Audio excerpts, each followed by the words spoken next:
ರಾತ್ರಿ 12 ಗಂಟೆ. ಮನೆಯಲ್ಲೆಲ್ಲ ನಿಶ್ಶಬ್ದ. ಹೊರಗೆ ಮಳೆ ನಿರಂತರವಾಗಿ ಸುರಿಯುತ್ತಿತ್ತು. ಅರ್ಜುನ್ ತನ್ನ ಕೊಠಡಿಯಲ್ಲಿ ಒಬ್ಬನೇ ಕುಳಿತಿದ್ದ. ಅವನ ಕಣ್ಣುಗಳು ಹೊರಗಿನ ಮಳೆಯನ್ನು ನೋಡುತ್ತಿದ್ದರೂ ಅವನ ಮನಸ್ಸು ಹಳೆಯ ನೆನಪುಗಳಲ್ಲಿ ಸಿಕ್ಕಿಕೊಂಡಿತ್ತು. ಒಮ್ಮೆ ಇದೇ ಮಳೆಯಲ್ಲೇ ಅವನು ಮತ್ತು ಅವಳು ನಗುತ್ತಾ ನಡೆದುಕೊಂಡಿದ್ದರು. ಆದರೆ ಈಗ ಆ ನೆನಪುಗಳೇ ಅವನ ಜೊತೆ ಉಳಿದಿವೆ. ಹಲೋ ಅರ್ಜುನ್, ನಾನು ನಿನ್ನನ್ನು ಮತ್ತೆ ನೋಡ್ಬೇಕು. ಏನು? ಕೆಲವು ವರ್ಷಗಳ ಹಿಂದೆ ಒಂದು ತಪ್ಪು ಅರ್ಥದಿಂದ ಅವರಿಬ್ಬರು ದೂರವಾಗಿದ್ದರು. ನಾನು ಹೋಗುತ್ತಿದ್ದೇನೆ. ದಯವಿಟ್ಟು ಕೇಳು.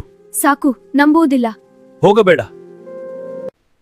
ಕೆಲವು ಅವಕಾಶಗಳು ಜೀವನದಲ್ಲಿ ಒಂದೇ ಬಾರಿ ಬರುತ್ತವೆ.